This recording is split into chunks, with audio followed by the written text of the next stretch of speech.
High guys, it's me Poms and welcome back you to a new blog. তো সবাইকে good morning. আর এখন আমার এই সবে অফিস থেকে বেরোলাম আর বাড়ির দিকে যাচ্ছি। আর আজকে তো স্টক মার্কেটে দেখি যদি পজিটিভ থাকে তাহলে তো ভালো ভালো কটা স্টকের ব্রেকআউট পাওয়া গেলেও পাওয়া যেতে পারে। আর যদি নেগেটিভ থাকে তাও স্টকের ব্রেকআউট পাওয়া যায়, এমন না যে পজিটিভ থাকে বলে পাওয়া যাবে।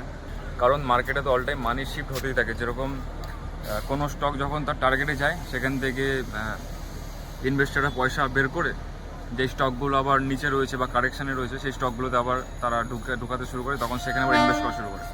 তো সেই জন্য অতটা ডিফারেন্স হয় না যে মার্কেট পজিটিভ যাচ্ছে না মার্কেট নেগেটিভ যাচ্ছে। মার্কেট যেরকমই থাকুক না কেন, মানে মানি ঠিক ফ্লো এদিক ওদিক হতে থাকে।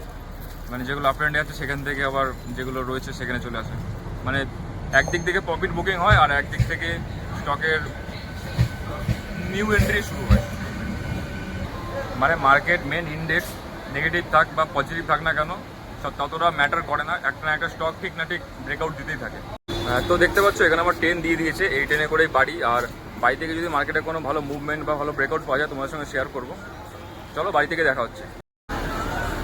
প্ল্যাটফর্মের ওপর শ্যুট করলে একটা অসুবিধা হয় যে অ্যানাউন্সমেন্ট শুরু হয়, অ্যানাউন্সমেন্ট যখন শুরু হয় তখন মানে বারবার করে ভিডিওটাকে পজ করতে হয়, বারবার করে ভিডিও কাটতে হয়, বারবার করে রিটেক করতে হয়। তো এটা একটা সমস্যা, তাছাড়া কোনো সমস্যা নেই।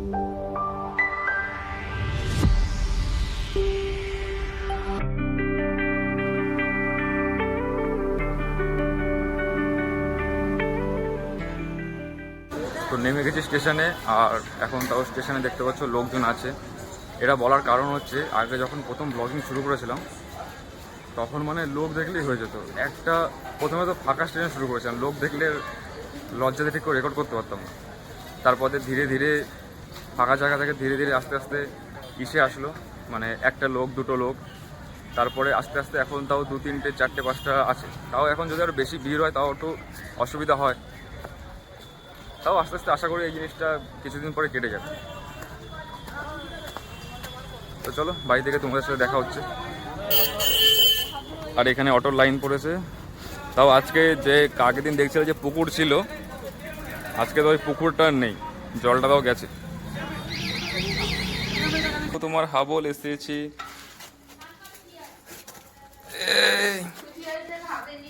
চলে এসছে, আমরা হামলা করছি বাড়িতে আসলেই। লুসি আমরা করে হামলা।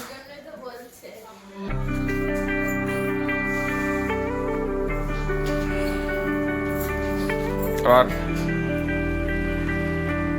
এই দুজনে কি করিস, দুজনে কি করিস? হাই, চলে এসেছি বাড়িতে। আর আমার মধ্যে কিছু সময় ধরে একটা মানে ডাউট বা একটা কোয়েশ্চেন বলতে পারো, যেটা চলছে যে ডেলি ডেলি সব কিছু তো সেমই দেখাচ্ছি তোমাদেরকে না। যেরকম ডেলি একই রুটিন, একই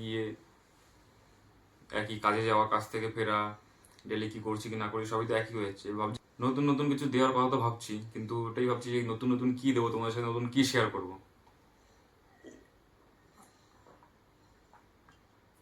কিন্তু আমি একটা জিনিস নিজের মধ্যে ইমপ্রুভ দেখছি যে যখন আমি ডেলি রুটিন এসেছি যে ডেলি ব্লগ করতে হবে, ডেলি মার্কেট ওয়াচ করতে হবে, আর ডেলি যদি কোনো ব্রেকআউট থাকে বা কিছু থাকে তোমাদের সঙ্গে সেটা শেয়ার করতে হবে। তো একটা জিনিস ভালো হচ্ছে, যখন আমি এটা করতাম না, শুধু নর্মাল জাস্ট মার্কেট ওয়াচ করতাম, তখন কিন্তু আমার মধ্যে এতটা ডিসিপ্লিন ছিল না যে ডেলি করতে হবে। তখন কি হতো না, এক সপ্তাহ কন্টিনিউ করলাম, পরের সপ্তাহে একদিন গ্যাপ, না কালকে করব, না কালকে করব, এই করতে করতে চলে যেত। কিন্তু এখানে এসে একটা সুবিধা হয়েছে যে ডেলি একটা মাইন্ডেও থাকে যে ডেলি তোমাদেরকে আপডেট দিতে হবে, তোমাদের সঙ্গে শেয়ার করতে হবে। আর এই কারণে নিজেরও লাইফে ডিসিপ্লিন বাড়ছে, নিজেরও একটু দেখতে পাচ্ছি ইমপ্রুভমেন্ট হচ্ছে। তো এটা খুব ভালো, একটা ভালো জিনিস। কিন্তু আমি চেষ্টা করছি তোমাদেরকে নতুন নতুন কিছু দেওয়ার জন্য। এবার কি দেবো সেটাই বুঝতে পারছি না। তোমাদের যদি কোনো সাজেশন থাকে সেটাও তোমরা শেয়ার করতে পারো, যে তোমরা আরও কী কী দেখতে চাও। আর মার্কেট সম্বন্ধে তোমাদের যদি কোনো কিছু ডাউট থাকে, যে সাইকোলজি নিয়ে বা অন্যরকম কোনো রকমের কিছু যদি মার্কেট রিলেটেড তোমাদের ডাউট থাকে, তাহলে সেটাও তোমরা আমাকে শেয়ার করতে পারো।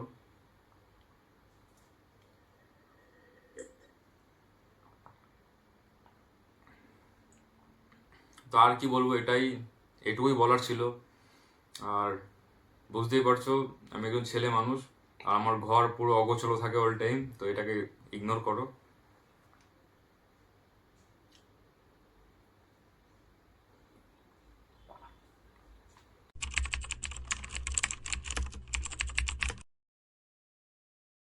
গাইস, আজকে দেখতে পাচ্ছ নিফটির পজিশন। নিফটি আজকে সারাদিন টোটালি একটা রেঞ্জের মধ্যে ছিল, সেরকম বড় কোনো র্যালি বা কোনো বড় ব্রেকআউট দেখতে পাওয়া যায়নি। সারাদিন একটা রেঞ্জের মধ্যে ছিল। আর আজকে শুক্রবার, উইকলি ক্লোজ হয়ে গেল মার্কেট। আর আজকে একটা স্টক এসে দেখতে পাচ্ছ, গ্রাফাইট ইন্ডিয়া লিমিটেড, এটা হচ্ছে উইকলি চার্ট। আর উইকলি চার্টের ইয়েটা দেখো, যে উইকলি চার্টে এই কিন্তু একটা ট্রায়াঙ্গেলের মধ্যে ছিল মার্কেট, একটা ট্রায়াঙ্গেলের রেঞ্জের মধ্যে ট্রেড করছিল। আর আজকে দেখতে পাচ্ছ এখানটা উইকলি ক্যান্ডেলের ক্লোজ দিয়ে দিয়েছে। এই যে একটা রেজিস্ট্যান্স ছিল, এই রেজিস্ট্যান্স উইকলি ক্যান্ডেল, মানে এই ট্রায়াঙ্গেলটা আজকে ব্রেকআউট করে ট্রায়াঙ্গেল আছে উইকলি ক্যান্ডেল ক্লোজ দিয়ে দিয়েছে। তো দেখা যাক এই স্টকটা, যে কি ফিউচারে স্টকটার কি হয়। এই স্টকটা এখান থেকে নিচে চলে আসে, না এখানটায় হোল্ড করে স্টকটা ওপরের দিকে আপ মুভ এবার যায়। তো এই স্টকটা তোমাদের ওয়াচে থাকবে। আজকে একটাই ব্রেকআউট ছিল, আর আজকে মার্কেটের সেরকম রেঞ্জ ছিল না যে মার্কেটে আরও নতুন নতুন ব্রেকআউট পাবো। তো এইটা ওয়াচ করবে। এটা হচ্ছে গ্রাফাইটের উইকলি চার্ট। আর দেখা যাক ফিউচারের সাথে কি হয়, যে মার্কেট এই লেভেলটা দিয়ে হোল্ড করে নিচে চলে আসে, বা এই লেভেলটা হোল্ড করে মার্কেট এখান দিয়ে একটা নতুন র্যালি চালু করে। আজকের জন্য একটাই, আর স্টকটা টুইটারে আপডেট দিয়ে দিয়েছি, তোমরা চাইলে সেখানেও চেক করতে পারো। আর এটা আমার তরফ থেকে কোনো বাই বা সেল রেকমেন্ডেশন না তোমাদের কাউকে, এটা হচ্ছে শুধু মার্কেট ওয়াচের জন্য বা স্টাডি পারপাসের জন্য আমি তোমাদেরকে দিচ্ছি।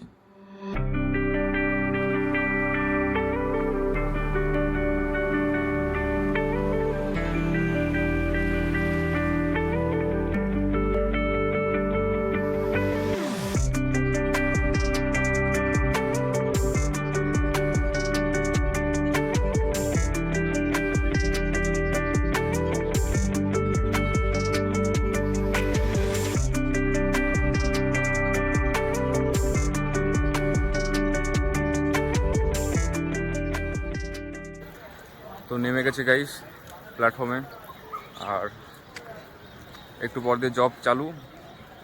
তো আজকের যে স্টকটা তোমাদেরকে দিলাম, ব্রেকআউট স্টকটা, সেটাকে তোমরা নিয়ে রিসার্চ করতে পারো, সেটা দেখতে পারো যে স্টকটা ফিউচারে কি হয়, কী অবস্থা।